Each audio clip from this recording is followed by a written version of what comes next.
Bismillahirrahmanirrahim. Assalamualaikum warahmatullahi wabarakatuh. Perkenalkan, nama saya Alvin Maulana dari Prodi Pendidikan Agama Islam kelas 5C dengan NPM 22106311100085. Di sini saya akan mengerjakan tugas yaitu bimbingan konseling, di mana dengan bimbingan konseling ini saya akan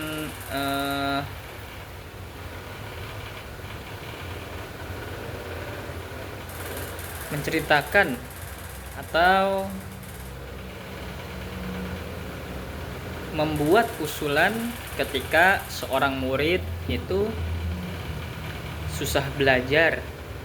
Contohnya bukan susah belajar, akan tetapi murid itu belajar itu bukan karena ujian saja, gitu ya. Jadi ada di suatu pondok pesantren itu waktu saya mondok, nama pondokannya itu Pondok Pesantren Modern Darun Nadwa.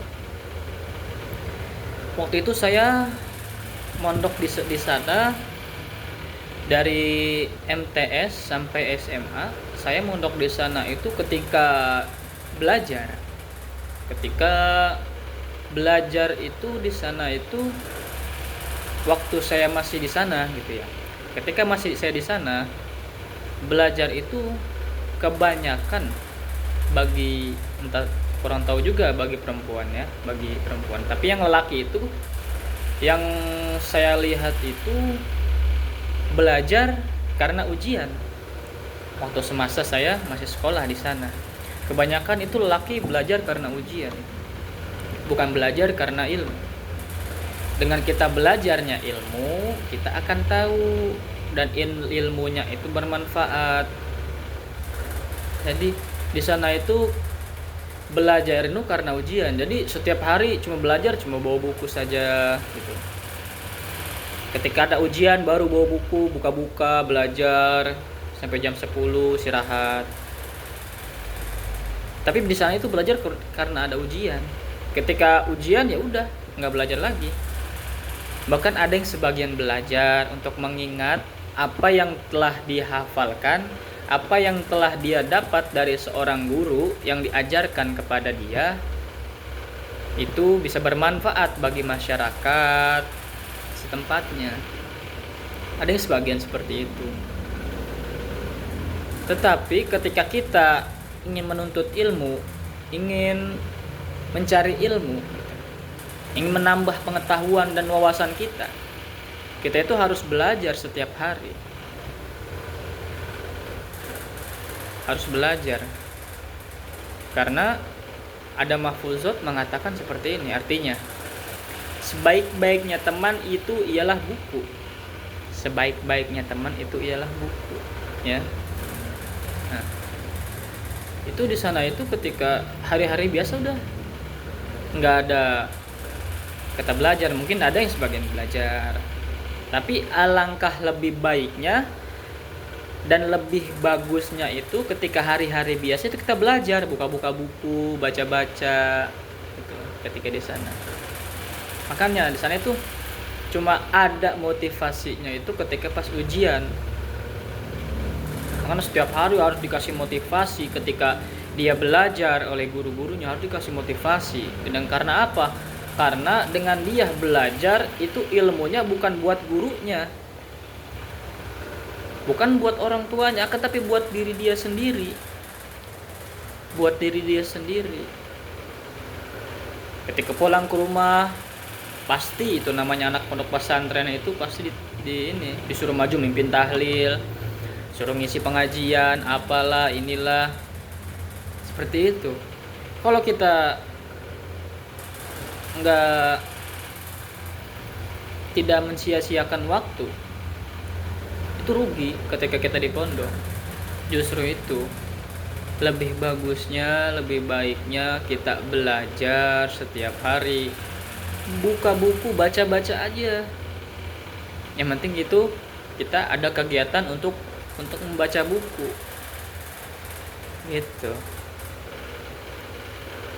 Kalau kita belajar karena ujian itu salah. Cuma ketika kita belajar karena ujian itu, ketika kita selesai ujian, apa yang kita hafalkan, apa yang kita hafalkan, apa yang kita pelajari semasa ujian itu udah mentoknya di ujian saja. Ketika selesai ujian udah lupa, hilang ilmunya. Tetapi kalau kita terus murojaah, terus kita baca, kita ingat-ingat setiap harinya, itu pasti tidak akan hilang. Ketika di kelas, ketika di luar kelas itu bahkan ilmu itu masih ada, masih kita ingat, walaupun kita udah nggak ngebuka lagi. Makanya ilmu kita ketika kita mondok belajar itu jangan cuma pas ada ujian. Ketika di pondok pesantren yang modern seperti itu, biasanya yang modern ya. Motivasi harus kuat. Karena kenapa? Ketika dia mondok itu, ketika dia di pondok pesantren, itu yang membiayainya itu kedua orang tuanya. Percuma dong orang tuanya membiayai besar-besaran untuk anaknya belajar ini di sini supaya anaknya menjadi anak yang soleh, supaya anaknya bisa ngaji. Tapi kita di sini malas-malesan, ya buat apa? Kasihan orang tua. Makanya di situ para guru, para pengurus harus memberikan motivasi kepada santri-santrinya supaya semangat dalam belajar. Belajar mulu sih. Justru itu dengan kita belajar, kita pahit-pahit terlebih dahulu, baru bersenang-senang. Kita pahit lu yang kejar nih, kita kejar pahit. Belajar mulu suntuk, puyeng pala. Nanti kamu akan memetik buah yang manis ketika kamu sudah dewasa, ketika kamu mengamalkannya. Gitu. Motivasi dorongan yang kuat supaya giat dalam belajar, giat dalam membaca buku. Ya. Mungkin itu saja yang dapat saya sampaikan. Saya beri pendapat seperti itu dari tugas bimbingan konseling. Apabila ada kata-kata yang salah, itu datangnya dari saya pribadi, dan apabila ada kata-kata yang benar, itu datangnya dari Allah Subhanahu wa taala. Wabillahi taufiq wal hidayah. Assalamualaikum warahmatullahi wabarakatuh.